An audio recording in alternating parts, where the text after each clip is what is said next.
इसमें कोई शक नहीं है कि लैंड पर रहने वाले एनिमल्स वाटर में रहने वाले एनिमल्स के कंपैरिजन में काफी स्मॉल साइज के होते हैं। पर क्या आपने कभी ये सोचा है कि पानी में रहने वाले जीव जमीन पर पाए जाने वाले जीवों की तुलना में इतने बड़े साइज के क्यों होते हैं? स्पेशली डीप वाटर में पाए जाने वाले क्रिएचर्स का साइज किसी लैंड एनिमल और सरफेस के करीब रहने वाले एनिमल्स से बड़े साइज का क्यों होता है? हम यकीन के साथ कह सकते हैं कि आपको इस बारे में करीब करीब ना के बराबर अंदाजा होगा। तो चलिए आज इस बारे में पता करने की कोशिश करते हैं। इसके पीछे का रीजन क्या है, इस बारे में साइंटिस्ट और एक्सपर्ट्स का क्या कहना है और कैसे डीप सी वाटर में रहने वाले क्रिएचर्स ने खुद को समय के हिसाब से इवॉल्व किया है। आज के इस वीडियो में हम इसी बारे में जानने की कोशिश करेंगे। क्या आपको पता है कि अगर आप गलती से डीप सी में पहुंच गए यानी एबिस जोन में पहुंच गए जो सी सरफेस से करीब 6000 मीटर्स नीचे होता है, इस जगह पर पहुंचते ही आपकी बॉडी हाई प्रेशर की वजह से किसी बलून की तरफ फट जाएगी। और इस लॉजिक से देखें तो डीप सी में पाए जाने वाले क्रिएचर्स का साइज भी प्रेशर की वजह से काफी छोटा होना चाहिए, पर होता इसके ठीक उलट है। और समंदर की गहराई में पाए जाने वाले जीवों का शरीर सबसे बड़े आकार का होता है। ऐसा क्यों है, इसका पता लगाने के लिए हमें उस जगह पर पहुंचना होगा जहां पर समंदर मात्र 200 मीटर गहरा होता है। इस जगह को सनलाइट जोन के नाम से भी जाना जाता है। यहाँ पर रंग बिरंगे जीव रहते हैं और सूरज की रोशनी भी काफी तेजी से पानी के अंदर आती है। यही वजह है कि इस जगह पर कोई भी जीव अपनी पूरी जिंदगी बड़ी आसानी से गुजार सकता है।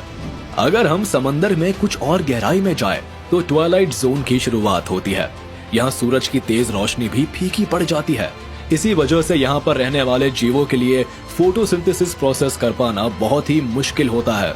समंदर में और नीचे यानी करीब 1000 मीटर नीचे जाने पर मिडनाइट जोन की शुरुआत होती है, जहाँ किसी भी तरह की रोशनी नहीं पहुँच सकती। और यही वजह है कि समय के साथ साथ यहाँ पर रहने वाले जीवों ने अपने शरीर में बायोल्यूमिनेसेंट नाम की चीज पैदा कर ली है। इस वजह से इन जीवों का शरीर अंधेरे में चमकता है। इस रोशनी की मदद से ही ये जीव शिकार की तलाश करते हैं। इसके बाद आता है एबिस जोन, जिसके बारे में कहा जाता है कि धरती का करीब 60% हिस्सा इस जोन के अंडर आता है। जी हाँ, सही सुना आपने। बता दे कि ये जगह समतल नहीं बल्कि वी शेप की होती है और मैरियाना ट्रेंच जैसी खतरनाक और गहरी जगहों में भी इसी जोन में आती है, जिसे इंसानों के द्वारा खोजी गई अब तक की सबसे गहरी जगह में से एक माना जाता है।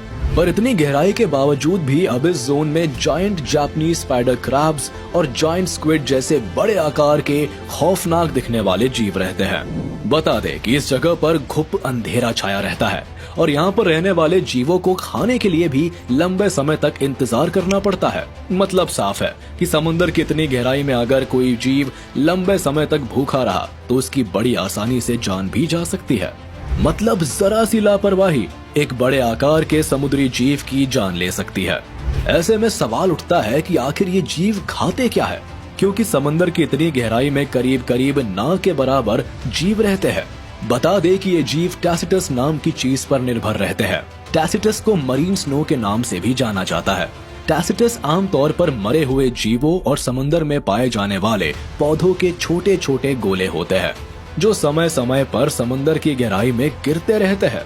टैसिटस आइस के छोटे टुकड़ों की तरह लगते हैं और इन्हीं चीजों को खाकर वैम्पायर स्क्विड्स जैसे जीव अपना जीवन बिताते हैं।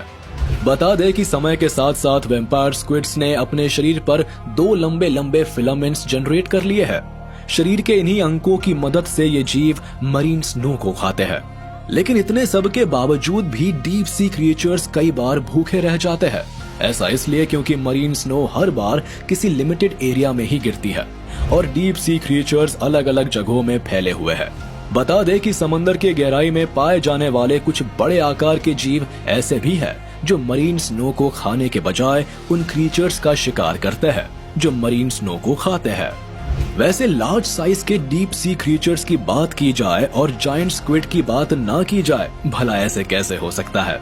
बता दे कि 21वीं सदी में शुरुआत में स्क्विड्स अकेले ऐसे क्रिएचर्स थे जिससे रिलेटेड हमारे पास कोई भी तस्वीर नहीं थी और उस समय तक हमें समंदर के किनारे पड़े मरे हुए जितने स्क्विड्स मिले थे, हमारे पास सिर्फ उन्हीं से रिलेटेड डेटा था। और 2004 के करीब पहली बार एक अलाइव स्क्विड की फोटो ली गई।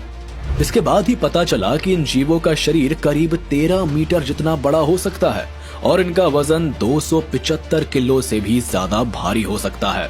वहीं दूसरी ओर सरफेस के किनारे पाए जाने वाले स्क्विड्स का शरीर मात्र 60 सेंटीमीटर जितना बड़ा हो सकता है। अपने कई मीटर लंबे शरीर की वजह से ही इन जीवों के बारे में कहा जाता है कि स्क्विड्स बड़े से बड़े शिकार को बहुत ही आसानी से अपने टेंटिकल्स की मदद से दबोच सकते हैं।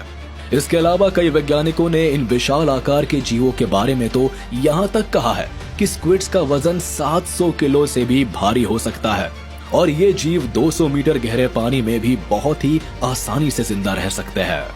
कहा तो यहाँ तक जाता है कि पुराने समय में इन जीवों के बारे में ही ये कहानियां लिखी गई थी कि ये जीव बड़े से बड़े जहाज को अपने टेंटिकल्स में दबोचकर पहले जहाज को पलट देते थे और उसके बाद जहाज में बैठे लोगों को भी आराम से हजम कर जाते थे।